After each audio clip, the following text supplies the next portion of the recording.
All right, we got Rich Byhre back on the show. This is his probably fourth appearance. And we're going to actually do a one-on-one basketball video. That'll be coming soon after this is released, so stay tuned. But yeah, Rich is heading to his sixth year going to St. Thomas, Division I in Minnesota. Rich, welcome back. How are you doing? I'm doing well. Appreciate you having me on. It feels good to be back and excited for it. Yes, sir. So you're living the life right now. Anyone who follows you on Instagram can see that you've been all over the country right now. Talk about some of the places you've been to and what you've been up to this summer. Yeah, it's been a lot of fun. I mean, I've been fortunate to have the last couple months off of school. I've been online for most of the spring semester and then finished school about a month ago. So enjoyed a couple trips with my buddies out east and then went to Arizona with my family last week. So it's been a lot of fun and good start to the summer. Yes, sir. Yes, sir. And then when do you go back to school? Next Sunday, or 5 days from now, I move in. So this Sunday. Yep. All right. It's go time. So when we talked last off camera, you said to me you're not sure if you're going to come back for a sixth year. You got to experience a lot of different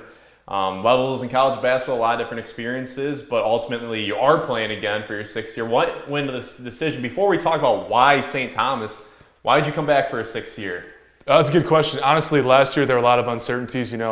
5 years of college basketball is a lot, let alone 6. And I just wanted to take it in the moment, live in the now, and didn't really think too much about my future. And then I was very fortunate to have a injury-free season. Had a great training staff at Green Bay, and then a great training staff here. And as I've gotten older, I've learned that it's more about what you put in your body, not what you do workout-wise or how fast you run or how far you go. It's just more about how you take care of your body, and that really catches up with you. And my love and passion for basketball has always been there, so it hasn't been a matter of not wanting to play. It's just is my body capable of another year? And body feels great right now, so I'm really excited for this last year. Awesome. Yeah, and I think probably a big factor was probably my advice to come back for a sixth year. That was probably the main thing for you to come back. You heard me talking, you're like, yeah, I'm coming back for a sixth Exactly, year. yeah. But yeah, so why did you choose St. Thomas? Yeah, it's a good question. I mean, I really had a great visit up there. I'm a city guy. I love being around cities, love growing up around Milwaukee, had a lot of fun here. And, I like Green Bay a lot. Green Bay was a great opportunity. They gave me the chance to pursue my Division I dream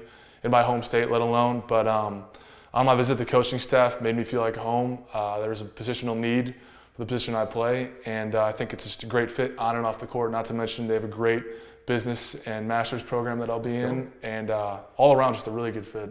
Talk about that. What have you majored in? What degrees do you have right now? And what are you pursuing? Yeah, so I got my undergrad in May of 23 at Rockhurst in sports marketing, and then I just finished my first year of grad school in the business school at Green Bay. And then I'll be getting a certificate in my master's next spring at St. Thomas. And so honestly, the academic side is really important for me. I went to a really good undergrad school, and so that couldn't be overlooked when going around for my last 6 years. So yeah, I'm really excited for it. And then that's the thing. That's the thing is, you hear people say, oh, and not for you, but just in general, oh, why are you coming back for another year of college? Okay, there's nothing better than college basketball or college sports. You get a free education. He's going to get his master's while playing college basketball. That's a pretty good life to me. So anyone who's like, why is sixth year? I think it makes all the sense in the world. You're only young for so long. Exactly. The real world can wait. You can go behind a desk down the road. I say live and embrace, being young. So I think that makes all the sense in the world. And now you have a year of Division I basketball under your belt. What are some of the biggest lessons you've learned since when we talked last summer at this time? Yeah, I would just say it's a grind. I mean, there's guys who just kind of show up and go through the motions at other levels, but Division I level, everyone's there for a reason. Everyone has that drive. Everyone has that passion. I think what really separates those guys who succeed and don't succeed is just how bad you want it. I mean, as cliche as it may sound sometimes, it's just, are you in the gym before practice, after practice, and if you're not, you're going to lose progress between the guys who are. So I think just wanting it more than others is the biggest thing I've learned. Okay. And do you have a favorite moment or favorite game from this last season? Favorite moments, that's a good one. I would say it was a late January game. Season's coming to a wraps, and we're playing Oakland. I think we were in first place or tied for first place, and it was the largest crowd we had at the Resch Center, I think, in 4 or 5 years. And it was a really big game. We beat Oakland for sole possession of first place, and just the roar of the crowd is something I'll never forget, especially, like I said, to be in my home state and to hear that and have that support was just incredible. Yes, sir. And in this COVID era, I've seen a lot of players have their best season in their 5th or 6th year. Everyone's progresses differently. There's dudes who are fully matured in 8th grade. There's dudes who fully mature by the time they're 25. everyone blooms differently, and like I said, a lot of people have popped off in their 5th and 6th years. What are you doing this offseason to make sure that you have your best season yet of college basketball? Yeah, I would say it's more just planning my workouts ahead. There's a specific routine and regimen that I'm in every day, and whether I'm here or on vacation, if you will, it's just staying consistent and staying true to what I'm eating and what I'm doing on and off the court as far as just physical activity, and just also I'll just say knowing this is my last year, like not that I've taken my prior career for granted, but knowing this is my last year, leaving everything out there is really important. So there's no oh, I'll do it next year, I'll do it later. It's just now's the time to go. Yeah, 100%. And just talk about the hunger level you have internally heading into next season. Yeah, I'd say a really big hunger level. I'll be joining a pretty young team, and I'll be the old guy in the locker room, so that'll be a lot of fun. I think my experience and my leadership will serve as a big attribute towards helping the young guys achieve what they want to achieve throughout their career, not only this season but beyond this season. And I think that all of us are obviously a hungry group of guys who want to win and want to win at a high level. And Coach Tower at St. Thomas has done that in his career, and I think along with his experience and what I can bring to the team, we can achieve a lot this year. Yeah, and talk about what aspects in your game do you think you'll make a big jump in from last season to next season?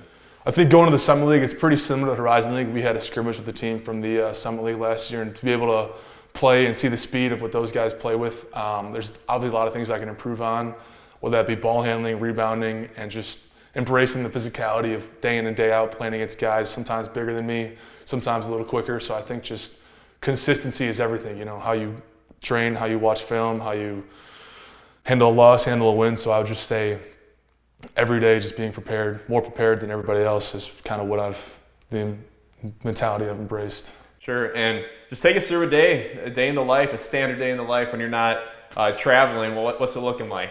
Honestly, it's been so nice since school's let out. I mean, I've had a lot more freedom to kind of just do what I want workout-wise. So whether it be getting in the gym in the morning and then getting back later, or getting a workout with my trainer, it varies based on the day, based on flexibility. I like to change things up sometimes, whether it be lifting before a basketball workout, or sometimes doing a basketball workout and then doing conditioning after. So it's just based on how I'm feeling and based on schedule-wise, it varies. Okay, and then last summer I asked you, what are the plans once the college basketball career is over? Are you looking to play professionally, go into sports media?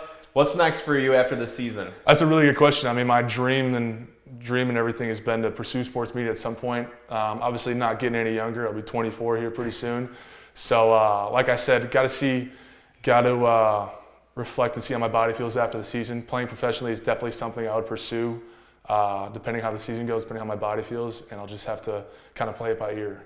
Sure. And last year in the rapid fire round, you said Giannis was the best player on the planet. Do you still believe that? 100%. I mean, until he loses in a playoff series healthy, I think that's true. Do you think he wins the ring if he doesn't take out Kyrie in 2021? I mean, he didn't take out Kyrie. It was a basketball play. For anybody who watches basketball, they would understand that when you contest a guy's shot, he wasn't looking where he was landing, and his foot just happened to be there, so he didn't take out Kyrie. I think God was looking out for Giannis to get a ring, because there's no Harden, no Kyrie.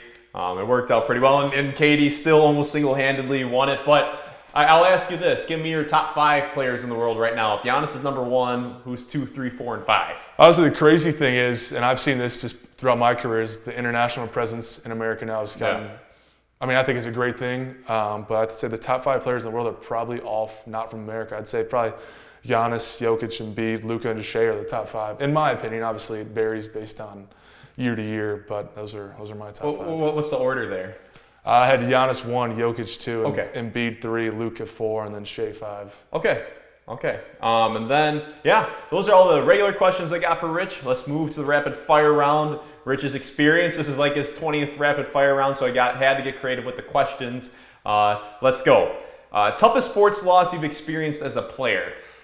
Sectional final my junior year of high school, baseball against Waupun. Had a chance to win, to go to state, lost a close pitcher's duel, and that one still haunts me a little bit. Were you the pitcher? I was the pitcher. Okay. Yeah. Got out-dueled though, so there's that. Well, let's flip it. Your best loss or your best victory as a player? Freshman year of high school basketball, we were a very heavy underdog against a really good Eisenhower team, and we went in there on a Friday night. I was a freshman, super, super cool environment, loudest environment I'd ever played in at the time, and beat a team that was predicted to win state, and that was still something I think about to this day. Shout out Parker Carlson. What's your toughest loss as a fan? Oh, shoot. I've had too many to think about, unfortunately. I'd have to go with, it's got to be the 2015 NFC Championship where our defense melted down, or the 2020 NFC Championship game where Kevin King, who probably had money on the game, gave up that touchdown to Scotty Miller before the first half. So either one of those two, which were not on Rodgers, by the way. Both were not on him. I'd like to put that out there. your greatest victory as a fan? 2021 Game 6. I was fortunate enough to be at the game, and still a memory I'll never forget. It was awesome. All right, good deal. And then what's your favorite cheat day meal? Marty's Pizza. Okay, favorite exercise in the gym? Favorite exercise in the gym? That's a tough one. I'd have to say leg press. Okay. What podcasts are you currently listening to right now? Pardon My Take. I'm AWL through and through, so Pardon My Take is my favorite one. All right. Favorite TV show? Friends. What's your favorite pizza topping? Pepperoni. I like to keep it simple. Favorite book? Favorite book? I don't think I have one. He doesn't play school. Yeah, favorite ice cream flavor? Cookies and cream. Favorite music genre? Country. Super salad? Salad. Favorite season and why? Summer, there's just so much to do, inside and outside, and it's just feel like that's when everyone's in the best mood too. Do you have any superstitions? Yeah, every single game I play with a quarter in my right shoe. Oh, interesting. Yep. All right, funniest teammate you've ever had? I got to go with my good buddy Lasse. He was at my school at Rockhurst, played with him for 2 years, and still makes me laugh to this day. All right. If you have a dinner with any person right now who's alive, who would it be? Aaron Rodgers. Okay. Favorite arena you've played at? Hilton Coliseum, Ames, Iowa. Okay. And if you weren't playing basketball, which sport would you play?